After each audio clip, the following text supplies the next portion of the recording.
নমস্কার, পিয়ালি সংসারে আপনাদের প্রত্যেককে স্বাগত। সামনেই জন্মাষ্টমী, আর এই জন্মাষ্টমী উপলক্ষে আপনাদেরকে আমি একটি নিরামিষ রেসিপি শেয়ার করছি। সেটা হলো ভুনি খিচুড়ি। আমি এখানে মেজারমেন্ট কাপের 3 কাপ মুগের ডাল নিয়ে খুব ভালো করে ভেজে নিচ্ছি।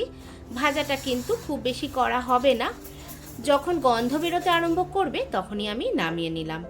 তারপর একটি বড় কড়াইয়ে ওর মধ্যে কিছুটা রিফাইন তেল 2 চামচের মতো আর 1.5 চামচের মতো ঘি দিয়ে আমি ওর মধ্যে একটু তেজপাতা ফোড়ন দিলাম 5-6টা, তারপর একটা শুকনো লঙ্কা আর একটু জিরে ফোড়ন দিয়ে দিলাম, সঙ্গে একটু দারচিনি, 3-4টে এলাচ আর 8-10টা লবঙ্গ আর একটু আদা বাটাটা আমি 1.5 চামচের মতো দিয়েছি। আর কাজু কিশমিশ আমি ভালো করে ধুয়ে ওগুলো দিয়ে দিলাম। আমি এই ফোড়নগুলো প্রায় 30 থেকে 40 সেকেন্ডের মতো ভাজলাম। এদিকে আমি গোবিন্দভোগ চাল মেজারমেন্ট কাপের 3 কাপ ভালো করে ধুয়ে ভিজিয়ে আধ ঘন্টা মতো রেখে দিয়েছিলাম। তারপর ওই চালটা আমি ভালো করে জল ঝরিয়ে এর মধ্যে দিয়ে দিলাম। আমি যে মুগ ডালটা ভেজে রেখেছিলাম সেটা ঠান্ডা হয়ে গেলে আমি ভালো করে ধুয়ে সেটাও ভিজিয়ে রেখে প্রায় আধ ঘন্টা রেখে দিয়েছিলাম।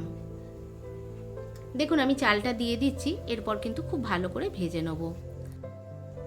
এই চালটা একটু লো ফ্লেমেই ভাজতে হবে, আর ভাজাটা কিন্তু ঠিকঠাকই ভাজতে হবে, কেননা চালটা যদি ঠিকঠাক না ভাজা হয় তাহলে যে ভাতের যে স্টিকি ব্যাপারটা সেটা থেকে যায়, যার জন্য ঝরঝরেটা কিন্তু ভালো হয় না। এরপর আমি ওর মধ্যে পরিমাণ মতো হলুদ আর লবণ দিয়ে ভালো করে ভেজে নেব। যখন জলটা একদম শুকিয়ে যাবে তখন বুঝতে হবে চালটা ভাজা হয়ে গেছে। তার আগে বলে রাখি, আমার চ্যানেলটিকে যারা সাবস্ক্রাইব করেছেন তাদের অনেক অনেক ধন্যবাদ, আর যারা এখনও সাবস্ক্রাইব করেননি তাদের সাবস্ক্রাইব করে দেওয়ার অনুরোধ রাখলাম। আর পাশে থাকা বেল আইকনটি অবশ্যই প্রেস করবেন, তাহলে আমার যে কোনো ভিডিও আপনাদের কাছে সর্বপ্রথম পৌঁছে যাবে। লাইক, শেয়ার, কমেন্টস করতে কিন্তু একদম ভুলবেন না। এদিকে আমার চালটা ভাজা হয়ে গেছে, এরপর আমি ডালটা দিয়ে দিলাম। ডালটা যেহেতু ভাজা আছে খুব বেশিক্ষণ সময় লাগবে না ভাজতে, আমি একসঙ্গে সব আবার ভেজে নিলাম 2 মিনিট। এদিকে আমি একটি পাত্রে গরম জল করে রেখে দিয়েছি। আমি এখানে মেজারমেন্ট কাপের 3 কাপ ডাল 3 কাপ চাল নিয়েছি, আর 6 কাপ চাল ডালে আমাকে জল কিন্তু 12 কাপ দিতে হবে। এই রান্নাটার সবথেকে গুরুত্বপূর্ণ বিষয় হলো জলের পরিমাণ। জলের পরিমাণ কিন্তু একদম ডবল দিতে হবে, তাহলেই খিচুড়িটা ঝরঝরে হয়। আমি এখানে গরম জলেরই ব্যবহার করেছি, আপনারাও পারলে গরম জলেরই ব্যবহার করবেন।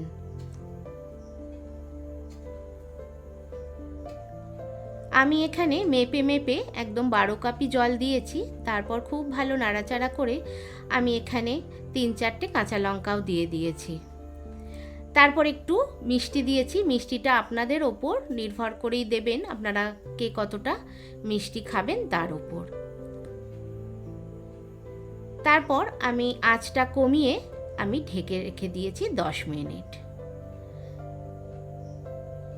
7-8 মিনিট পর দেখুন মাঝখানে একবার খুলে নাড়িয়ে নিলাম, তারপর আবার ঢাকা দিয়ে দিলাম।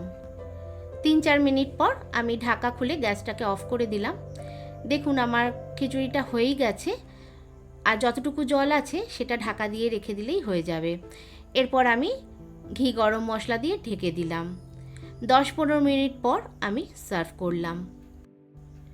15 মিনিট পর ঢাকা খুলে একদম ঝরঝরে খিচুড়ি রেডি। আমি এইভাবেই করি। আর আজকের রেসিপি আপনাদের কেমন লাগলো অবশ্যই জানাবেন। দেখা হচ্ছে আমার নেক্সট ভিডিওতে। আপনারা সবাই খুব ভালো থাকবেন। নমস্কার।